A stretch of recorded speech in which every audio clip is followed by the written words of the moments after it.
끝없이 펼쳐진 대평원. 800년 전 이곳에서 세계의 역사를 뒤흔들었던 거대한 제국이 탄생했다. 바로 몽골이다.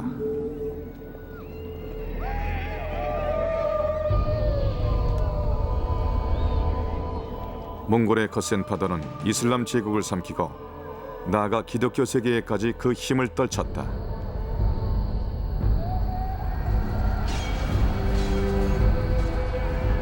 거대한 제국이었던 중국도 몽골을 피할 수는 없었다.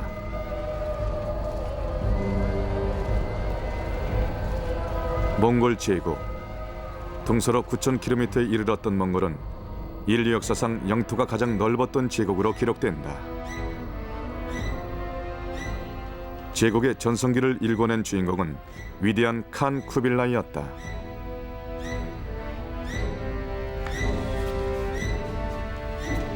쿠빌라이의 세계관을 파악할 수 있는 지도 한 점이 최근 일본에서 발견되었다. 유라시아 대륙이 이만큼 세밀하게 묘사된 지도가 발견된 것은 처음이었다.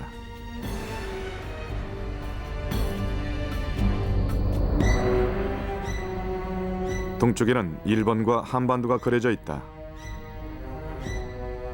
한가운데에 그려진 엄청나게 큰 중국. 그리고 역사상 최초로 아프리카 대륙 전체가 지도에 표기되어 있다.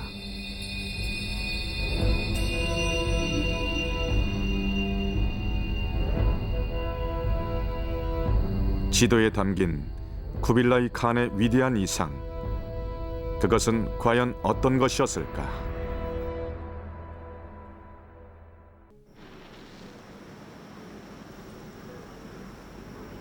아리아케 해를 내려다보고 있는 일본 남쪽의 시마바라.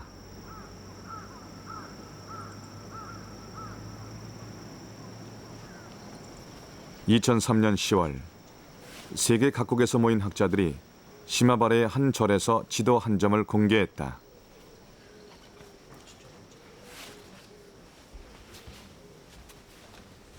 길이 2.2m에 너비 2.8m. 유라시아 대륙 전체가 지도 가득히 그려져 있었다.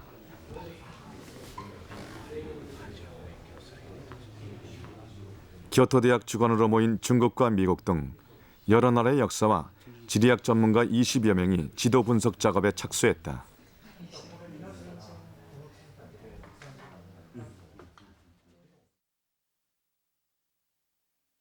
혼일강리 역대 국도 지도. 몽골 제국 시기에 제작된 지도를 바탕으로 그려졌다고 한다.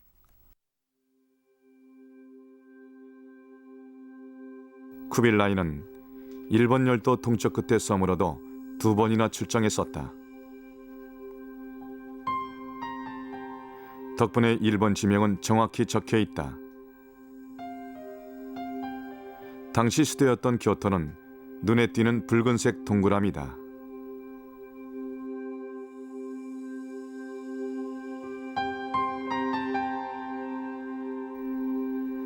지도의 한가운데에는 유난히 거대한 중국이 그려져 있다. 이 점으로 미루어 이 지도의 원본은 중국에서 제작된 것으로 보인다.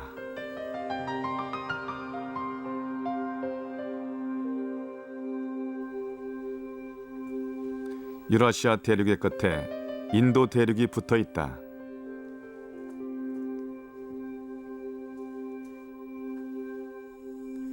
인도 서쪽으로는 당시 이슬람 세계의 중심지였던 바그다드가 보인다.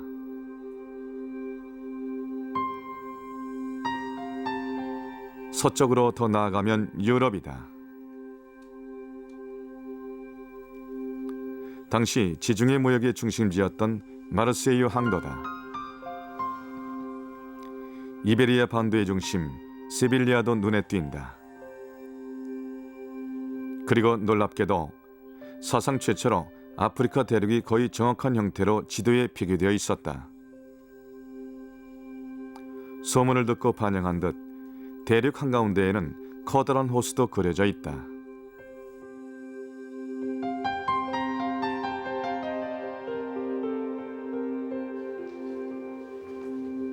학자들은 몽골 제국 시절에 그려졌던 이 지도가 담고 있는 정확한 정보들에 놀라움을 금치 못했다. 리 시아오콩 박사는 오랫동안 아시아의 역사적인 지도들을 연구해온 전문가다. 박사는 혼일이라는 지도의 제목이 지도 해석의 열쇠라고 보고 있다. 혼일이란 원나라 시대, 즉 몽골 제국 시대에 처음 쓰이기 시작한 표현입니다. 혼일은 상당히 개방적인 지리적 범위를 가리킵니다. 아시아에서부터 시작해서 유럽과 유라시아 대륙에 아프리카까지를 전부 포함하죠. 세계를 이런 원대한 시각으로 바라볼 만한 사람은 쿠빌라이밖에 없습니다. 세계를 모두 담은 거대한 지도를 통해 쿠빌라이는 자신의 야망을 표현했던 겁니다.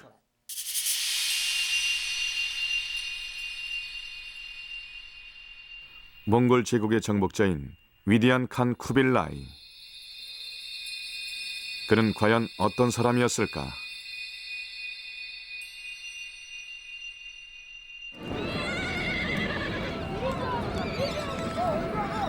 유라시아의 북동쪽을 가로지르는 대평원, 쿠빌라이가 탄생한 곳이다.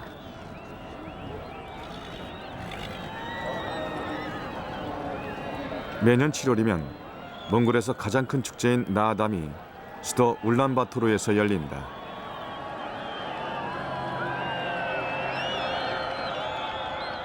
(30km나) 되는 거리를 말을 타고 달리는 경주대회도 개최된다.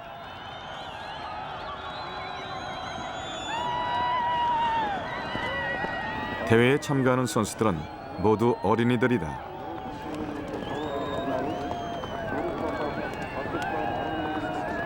어릴 때부터 훈련을 받은 아이들에게 이 대회는 실력을 겨루는 중요한 순간이다.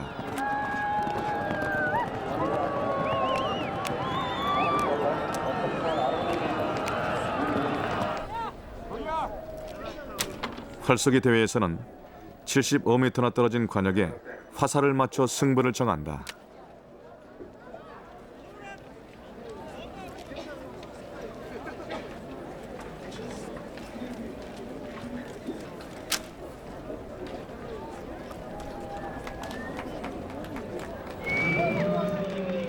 그리고 몽골 씨름. 근육질의 남자들이 힘과 기술을 겨루는 경기다.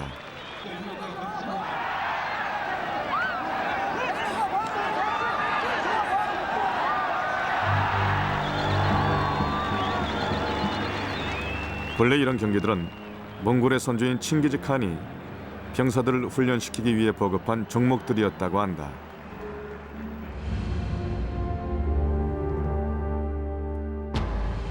칭기즈칸과 그의 손자 쿠빌라이의 초상화다. 쿠빌라이가 첫 사냥에서 잡은 짐승을 자랑하고 있는 모습이다.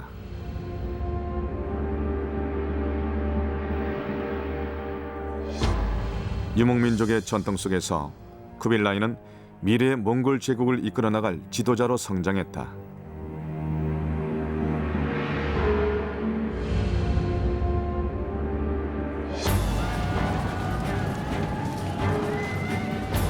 몽골 제국이 강력한 군사로 유라시아 대륙을 휩쓸던 13세기. 동쪽으로는 중국 북부에서부터 서쪽으로는 터키까지 몽골 제국은 광대한 땅을 흡수해 나갔다. 이 거대한 제국을 물려받은 것이 쿠빌라이였다. 확장된 영토를 안정시키기 위해 쿠빌라이는 군사력을 대신할 새로운 정책을 발표했다.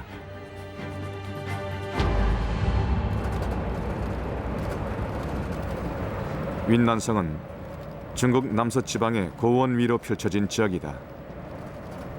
당시 이곳을 지배하던 나라는 달리 왕국이었다. 쿠빌라이는 이 지역을 경제적인 기반을 세울 곳으로 점찍었다.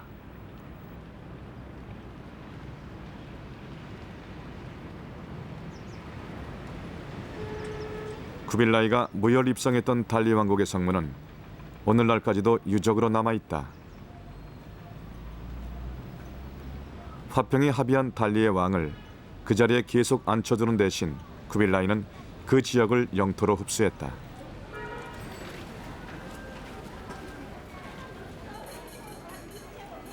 은창고도 아직 남아있다. 당시 이곳은 유라시아에서 은을 가장 많이 생산하는 지역이었다.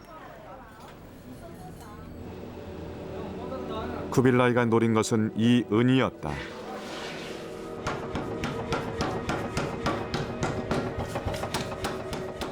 쿠빌라이는 넓은 제국 전체에 통용될 새로운 화폐를 만들었다.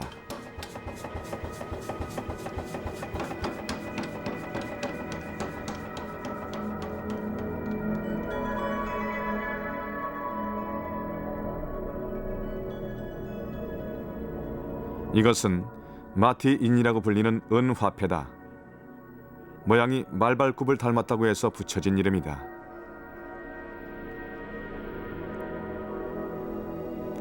무게는 50냥, 약 2kg 정도였다. 몽골에서 주조된 화폐 중 가장 무거웠는데 주로 대규모 거래에서 쓰였다고 한다.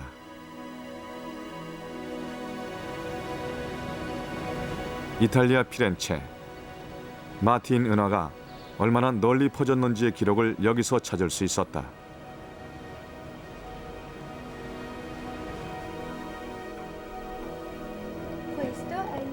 이것은 한 이탈리아 상인이 쓴 몽골 제국과의 무역 안내서다.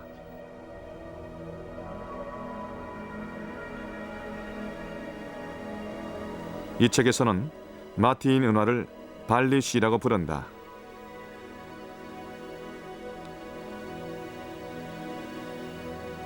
당시에는 발리시만 가지고 있으면 동방의 비단이나 향료도 얼마든지 구입할 수 있었다.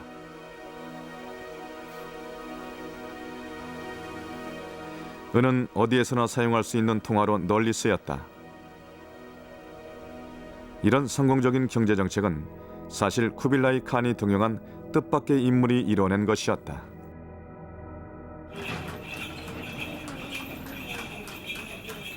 중국 윈난성에 그 사람의 묘가 남아있다.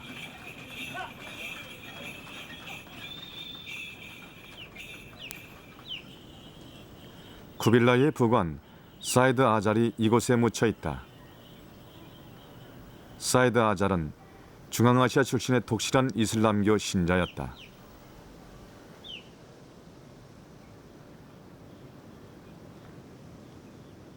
쿠빌라이는 사이드 아잘에게 이 지역의 통치를 맡기고 은 생산에 관한 모든 권한을 일임했다. 경제적으로 중요한 지역마다 현지인 관리를 등용하는 정책이었다. 달리 근교의 산치아 마을. 인구 1500 남짓한 이 마을에는 오늘날까지도 사이드 아잘의 후손들이 살아가고 있다.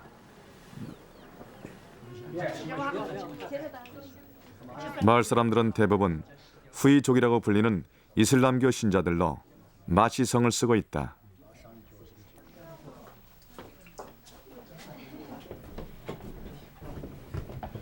가문의 기원을 보여주는 가게도가 마을의 장로인 마영구 씨의 집에 안전하게 보관돼 있었다.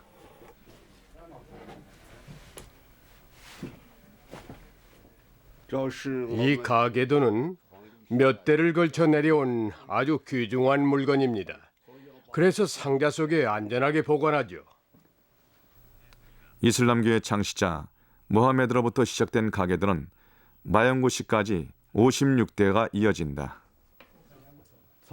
모하메드의 31대 후손이 몽골말로 사이디안치, 곧 사에드 아잘입니다. 사이디안치는 아들 5을 낳았는데 저희 가문이 바로 5째 아들 마수의 후손들이죠.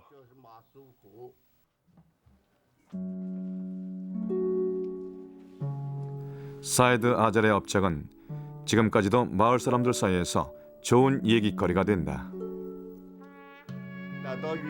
사이디안치는 윈난성에 와서 많은 업적을 남겼습니다. 윈난성에 살고 있던 여러 민족을 하나로 융합시켜서 함께 큰 길을 새로 내기도 했습니다. 은광과 금광을 개발해서 제국에도 큰 기여를 했죠. 사이디안치가 저희 조상이라는 사실을 저희는 무척 영광으로 생각합니다.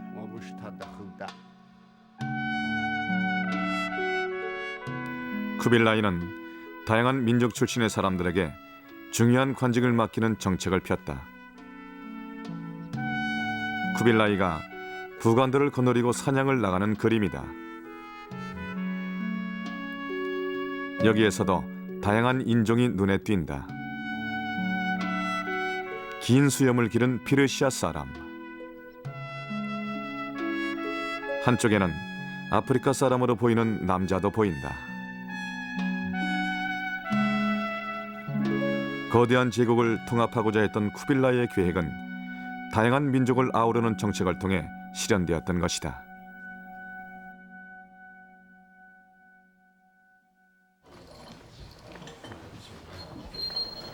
몽골 제국의 넓은 영토를 기록한 혼일강리 역대 국도 지도. 지금까지는 녹색의 평원이 몽골의 상징이었지만 연구를 통해 제국의 새로운 면모가 세상에 드러나게 되었다. 쿠빌라이는 대륙뿐만 아니라 바다로도 눈을 돌렸다. 이 지도에는 아프리카에서 아라비아 반도, 아시아 대륙의 남쪽을 지나 멀게는 중국 남동쪽 해안까지의 해안선이 그려져 있습니다.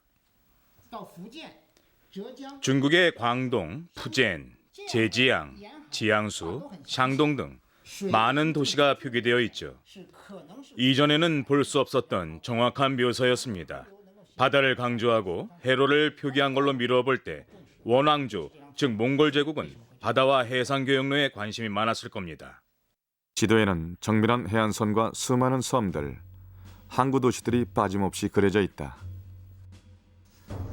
물길에 시아자가 붙어 있다. 얕은 물이니 항해에 주의하라는 의미였다.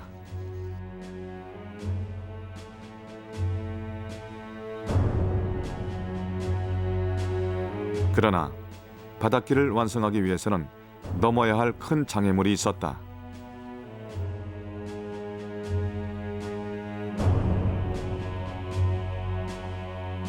몽골 제국은 중국 남쪽의 나라 남성을 아직 정복하지 못했던 것이다.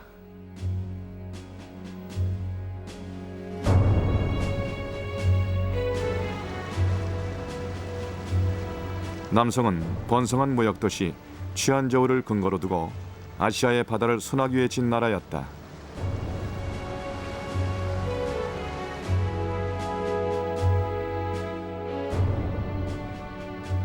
남성의 옛 무역선 한 척이 30년 전 취안저우의 만에서 발견되었다. 길이 24m 정도의 정크라고 불리는 목조배였다.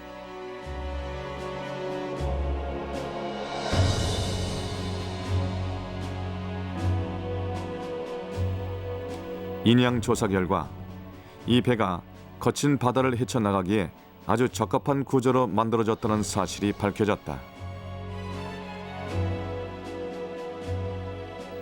배의 밑바닥에는 공간을 나누는 여러 개의 벽이 세워져 있다. 물이 새도 배가 가라앉지 않도록 하는 구조다.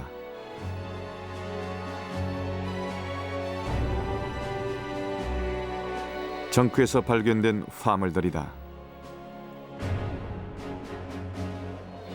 인도산 후추는 한 알이 같은 무게의 은과 맞먹을 만큼 귀한 물건이었다. 동남아시아산 향목은 독특한 향기로 인기를 끌었다. 아라비아 반도에서 온 유향은 약으로 높은 값에 거래되었다.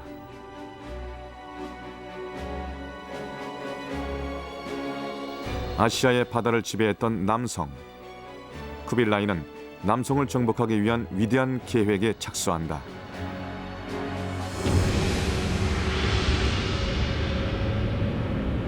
중국 베이징 1266년 쿠빌라이는 몽골 제국의 새로운 수도 대도를 오늘날의 베이징 자리에 세우라는 명령을 내렸다. 붉은색 부분이 몽골 제국이다. 대도는 대평원의 가장자리에 지어졌다. 몽골 제국의 탄생지이자 한족들이 사는 남송의 탄생지이기도 한 곳이다. 막강한 군사력으로 영토를 넓혀가던 쿠빌라이는 남쪽으로 조금씩 기지를 옮기기 시작했다. 고고학자 슈핑팡 박사는 지난 30여 년간 대도의 발굴 작업에 참가해왔다. 지금까지 기록한 보고서만도 엄청나다.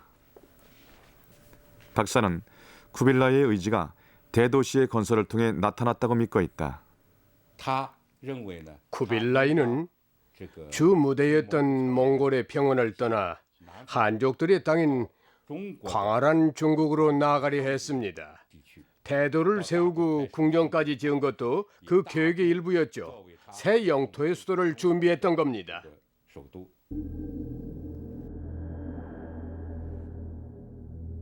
박사가 조사한 자료를 참조해 대도의 풍경을 복원해 보았다. 잘 정돈된 관리들의 집무실 구역을 지나면 위대한 칸의 거처가 모습을 드러낸다.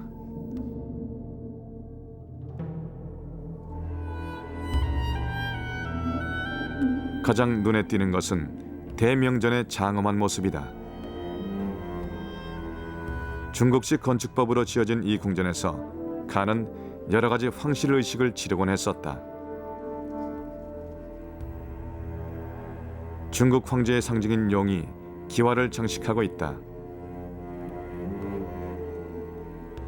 궁전을 중국식으로 지은 것은 전통을 중요하게 여기는 한족 사람들의 마음을 끌어들이려는 계산이었다.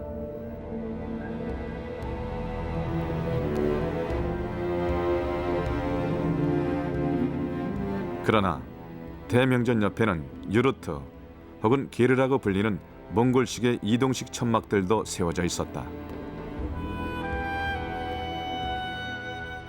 제국 전역에서 모인 몽골의 왕실 가족들이 이곳에서 영접을 받았다.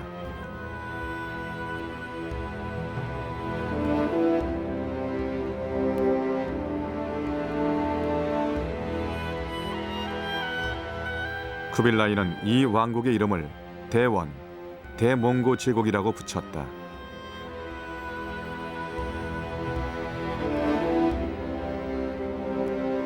대도를 근거지로 삼고 쿠빌라이는 마침내 바다의 지배자인 남송을 정복하기 위해 원정을 떠났다.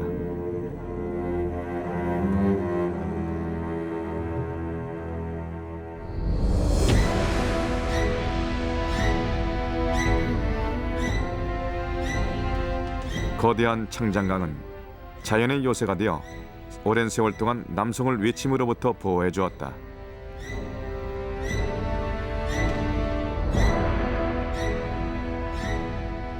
쿠빌라이는 전략적 요충지였던 샹양을 첫 공격 목표로 삼았다.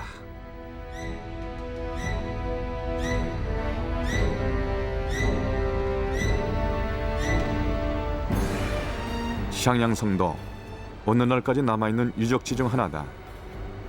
가장 넓은 것은 450m나 되는 성으로 본래 난공불락으로 이름 높았던 곳이었다. 쿠빌라이는 10만 명이나 되는 병사들을 보내 성의 출구를 봉쇄했다. 적을 굶겨 죽이려는 작전이었다. 뜻밖에도 남성의 군대는 5년 동안이나 저항하며 굳세게 성을 지켰다.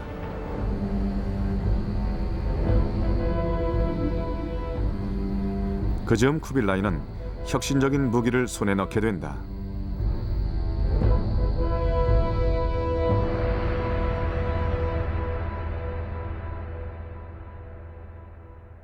대형 투석기였다. 십자군 전쟁 시절 유럽에서 만들어진 것으로 중동으로 전해져 쿠빌라이에게까지 온 무기였다.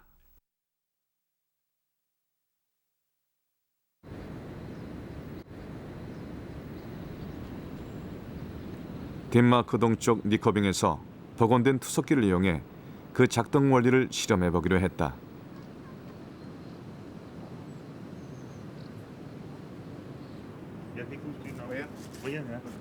고고학자 페터 베밍 한센 박사가 최근 유럽과 중동의 역사 기록을 바탕으로 투석기를 복원하는 데 성공했다.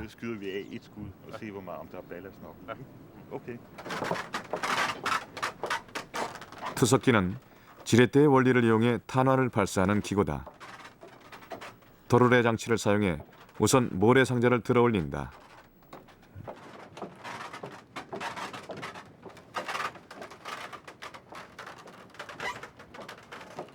모래상자가 내려가면서 생기는 에너지를 이용하면 바위를 날려보낼 수 있다.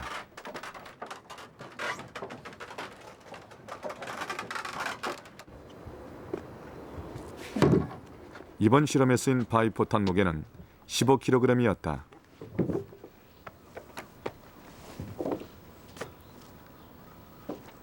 상자에는 4톤 분량의 바위가 들어있다. 모래의 무게만 바꾸면 대포 아래 사정거리도 마음대로 조절할 수 있었다.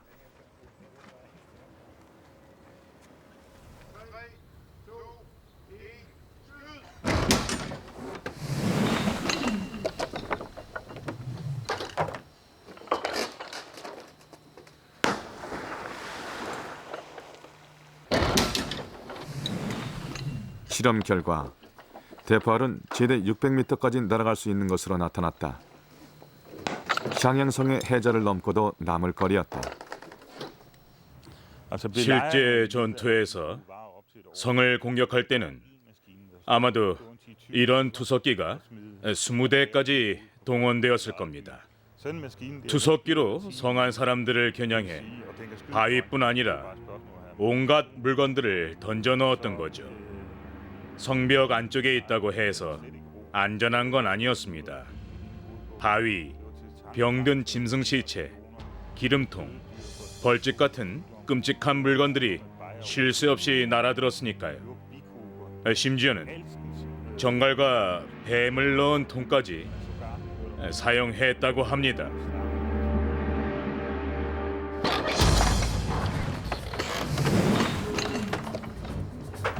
투석기의 위력이 승리를 결정짓는 열쇠였다. 샹양성은 함락되었고 성 안의 남성 병사들은 모두 항복했다.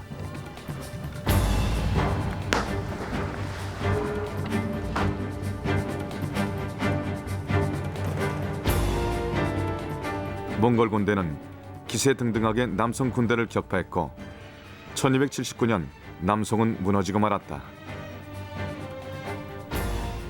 육로뿐 아니라 해로까지도 이제 쿠빌라이의 손에 들어가게 된 것이다.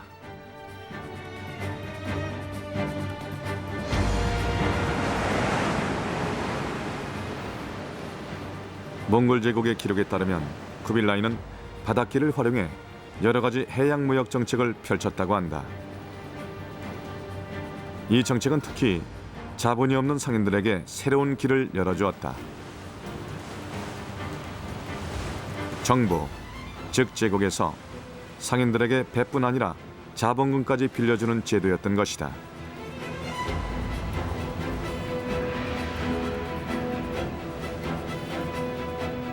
그 대가로 제국은 무역에서 나오는 이익금의 70%를 받고 남은 30%는 상인의 몫으로 남겨준다. 새 정책에 이끌린 세계 각지의 상인들이 모여들면서 해상 교역로는 큰 활기를 띠었다.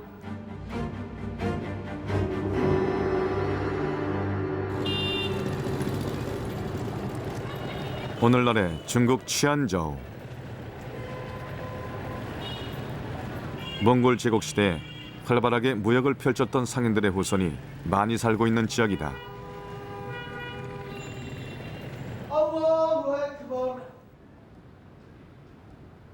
그 중에서도 딩시 가문은 유일한 이슬람 상인의 후손으로 지금까지도 치안저우 지역에 살고 있다.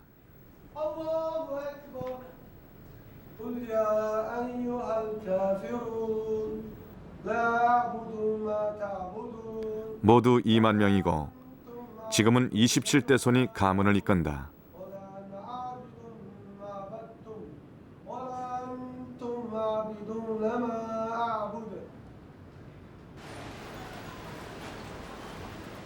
딩 해무 씨는 중국의 금융계를 이끄는 사람으로 딩 가문에서도 가장 성공한 사업가로 꼽힌다.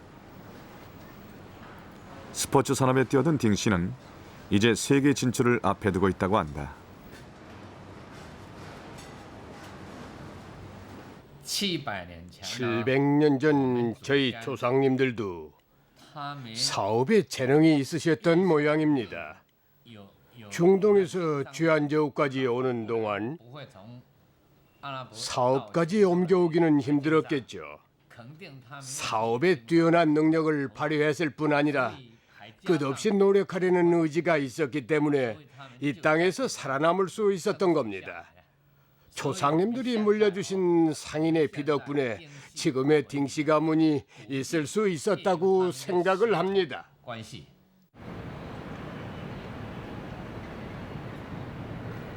이것은 쥐안저우 해외교통사 박물관이다.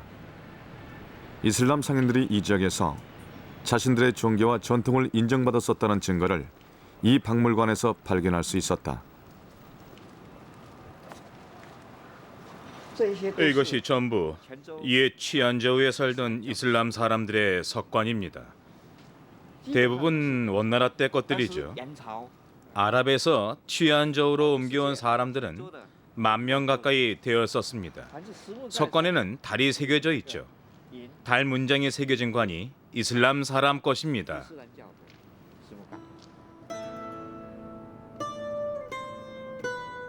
달은 어둠 속에서도 빛나는 빛을 나타내는 그림으로 흔히 이슬람의 상징으로 쓰인다.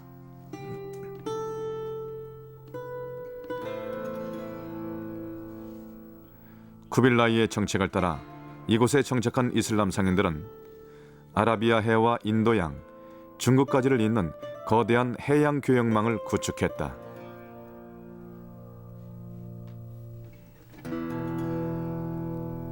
이 교역망에서 몽골 제국만의 독특한 특성이 나타나게 되었다.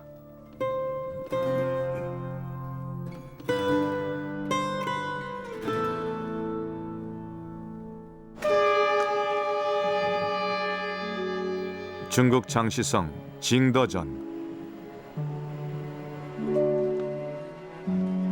몽골 제국 시대의 이 도시는 최대의 도자기 생산지로 이름이 높았다.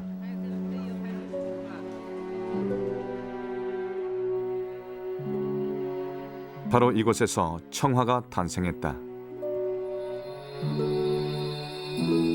중국의 백자 위에 먼 이란에서 들여온 코발트빛 푸른색을 붓으로 더한 도자기였다.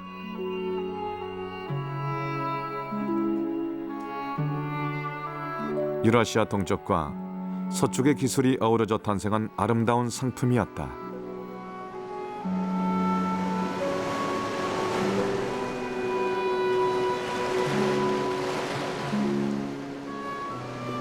청화는 쥐안저우 항에서 선적되어 바닷길을 따라 여러 나라로 수출되었다.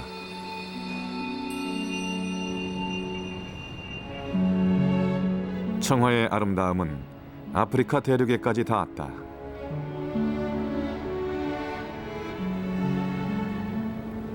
이집트 카이로, 옛 항구 도시 후스타에는 오래전 화려했던 번영의 흔적을 간직한 유적들이 남아있다.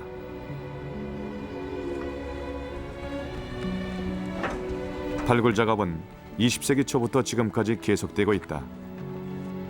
이 현장에서는 중국 도자기 조각들이 대량으로 발견되었다. 그 중에는 청화의 조각들도 끼어 있었다. 흰 표면 위로 돋보이는 코발트빛 푸른색은 당시 이슬람 세계의 왕족들에게 큰 인기를 끌었다. 덕분에 몽골 제국은 엄청난 이익을 얻을 수 있었다.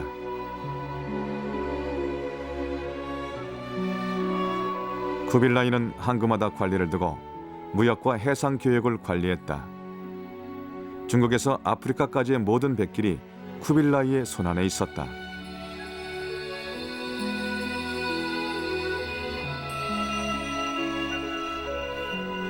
훈일 강리 지도에는 바다가 아주 넓게 그려져 있다.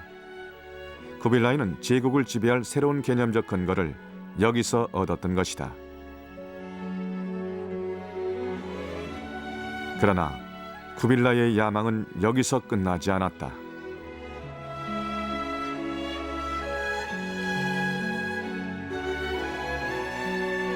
지유한 30년, 바닷길이 열리다. 지유한 30년, 즉 쿠빌라이의 말년에 또 다른 바닷길이 막을 열었다.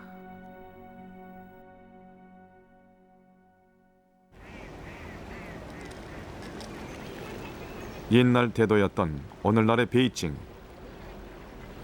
도시 중심의 호수에서 사람들이 여유를 즐기고 있다. 도시 중심의 이 호수는 인공적으로 만들어진 것이다. 쿠빌라이는 이 호수를 바다와 직접 연결하겠다는 계획을 세웠다.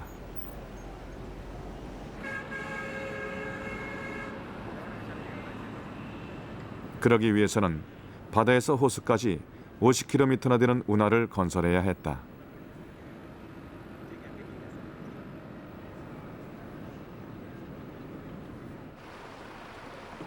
가장 큰 문제는 대도 진입 37m 앞의 가파른 경사였다.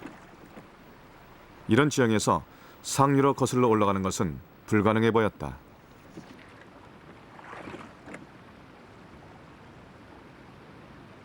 당시 쿠빌라이의 명령으로 만들어졌던 수문의 유적이다.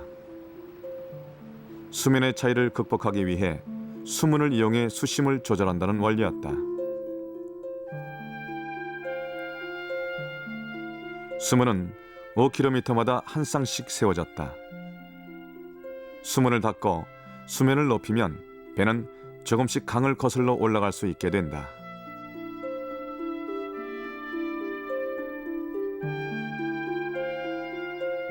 (1293년) 운하가 개통되었다. 쿠빌라이는 이 운하를 통후이강, 즉 은혜를 불러오는 강이라 이름지었다.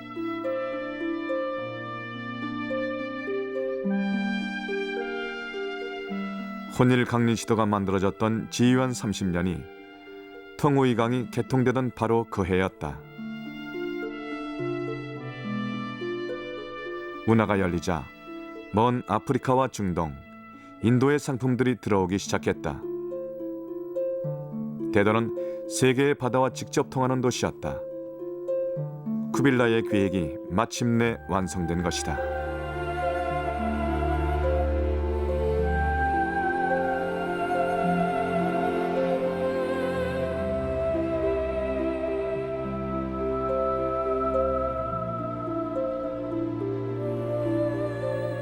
베네치아의 상인 마르코 폴로가 먼 유럽으로부터 대도까지 찾아와 칸을 만났던 것도 이때였다.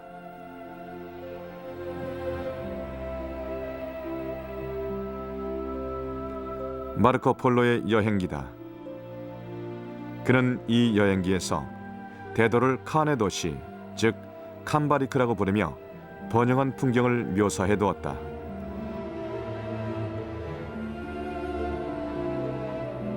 수입품과 유통상품은 질과 양 모든 면에서 세계 어느 도시와도 견줄 수 없는 규모를 자랑한다. 캄바리크는 주변의 200여 개 도시에서 찾아온 상인들로 항상 붐볐다.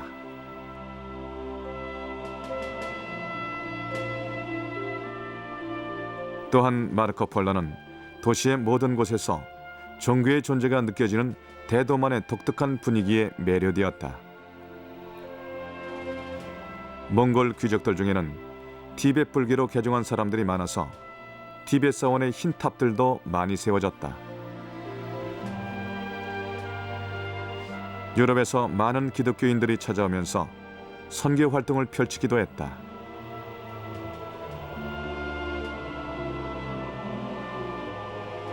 쿠빌라이의 경제정책을 지원했던 이슬람인들 중에서도 대도로 이주해온 이들이 많았다.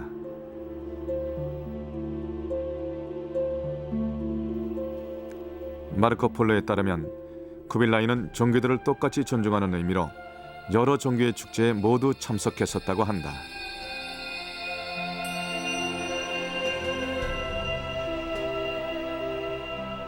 새해가 되면 쿠빌라이는 대명전 안에서 장엄한 의식을 주관했다.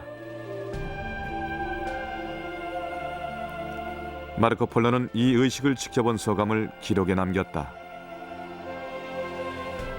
새해가 되면 그는 여러 지역에서 올라온 값진 선물을 받았다. 금과 은, 진주와 보석이 넘쳐났다.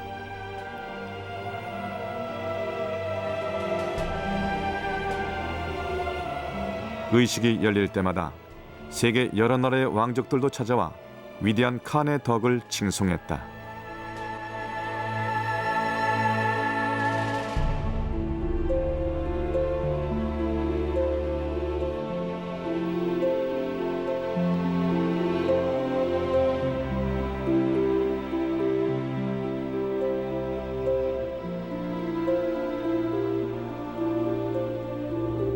대도는 유라시아의 모든 교통로를 한 곳에 집중시켰을 뿐만 아니라 바닷길까지도 장악한 대도시로 성장했다.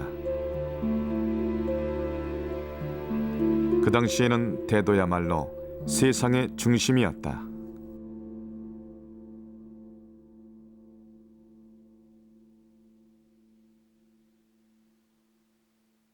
쿠빌라이는 자신이 이룩한 세계 제국을 확실한 기록으로 남기고자 했다.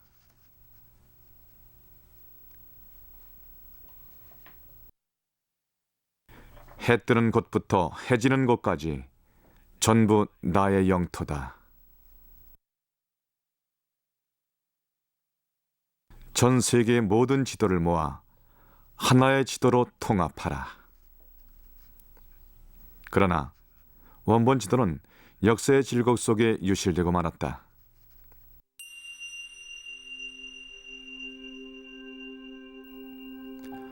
혼일강리 역대 국도 지도. 이 지도는 당시 널리 쓰이던 쿠빌라이 지도의 사본을 바탕으로 만들어진 것이라고 전한다.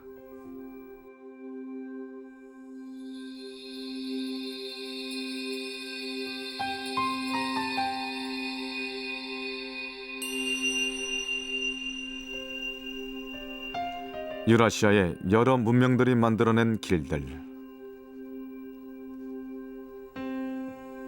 몽골 제국 시대에 이르러 이 길들은 먼 육지와 바다를 연결하는 거대한 문명의 교통망으로 완성될 수 있었다. 쿠빌라이는 다민족 국가를 지배하겠다던 계획을 실천에 옮겼습니다. 정복한 여러 지역의 다양한 민족과 문화의 교류를 경제 성장의 중요한 요소로 이용했죠. 그의 야망과 세계관이 이 지도에 모두 담겨 있습니다. 쿠빌라이는 후세에도 큰 영향을 남겼습니다. 이 시대를 통해 중국 사람들도 문명을 더 발전시키고 더 성장할 수 있었으니까요.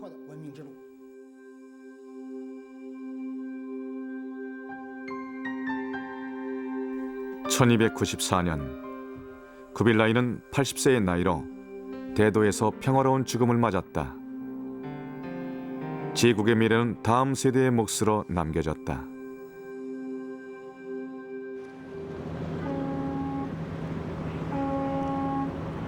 아시아와 유럽의 교차로라 불리는 터키의 이스탄불.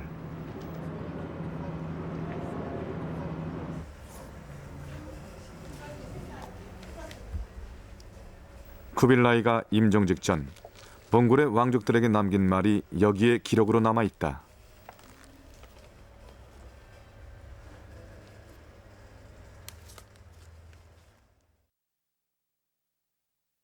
한 면에 쿠빌라이의 유언이 적혀있다.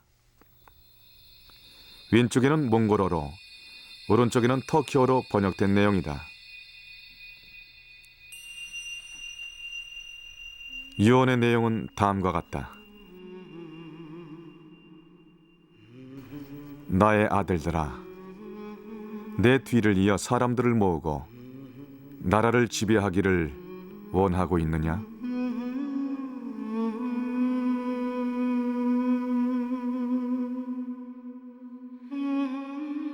그렇다면 그들의 몸이 아니라 마음을 끌어모아야만 한다는 것을 명심해라.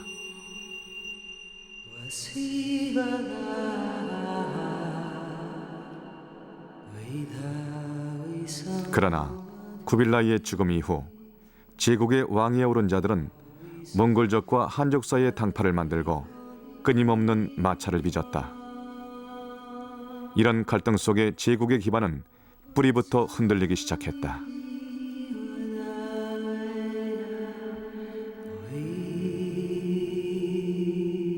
그 밖에도 많은 사건들이 일어나 혼란을 더했다. 미국의 역사학자 윌리엄 맥닐 교수는 몽골 제국을 이룬 그 기반 자체가 몽골 제국 몰락의 원인이 되었다고 보고 있다.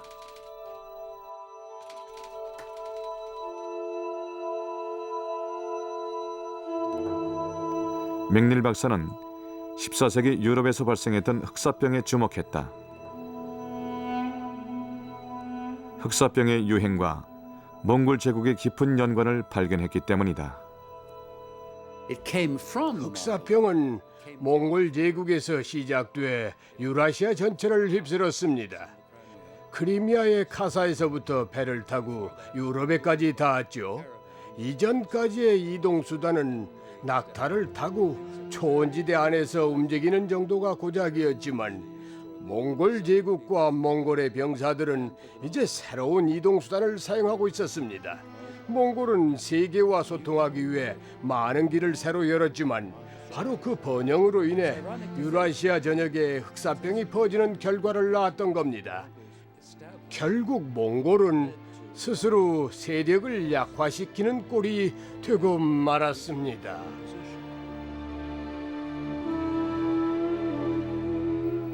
몽골 제국은 위대한 수도 대도를 중심으로 전성기에 도달했었다.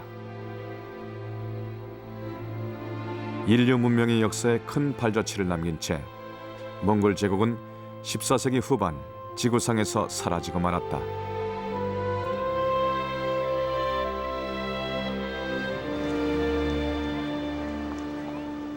그로부터 100년이 지난 15세기 말 스페인에서 시작된 한 남자의 여행을 통해 역사의 축은 유럽에서 아메리카로 옮겨갔고 아메리카와 아프리카 대륙이 세계의 역사에 등장했다.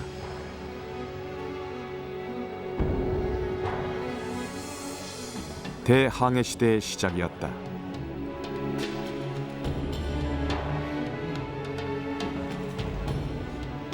스페인은 크리스토퍼 콜럼버스가 여행 동안 항상 지니고 다녔던 책 한 권을 세빌리아 대성당의 도서관에 보관하고 있다. 바로 동방견문록이었다. 콜럼버스는 책의 여백마다 필기도 해두었다. 필기된 부분은 225쪽에 이른다.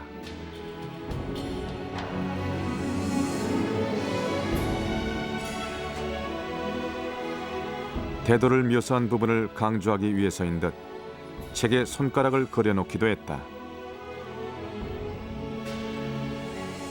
방대한 양의 상품, 보석과 비단, 향료. 부유한 몽골 제국 시대를 향한 콜럼버스의 오랜 동경이 대항해 시대를 여는 기초가 되었는지도 모른다.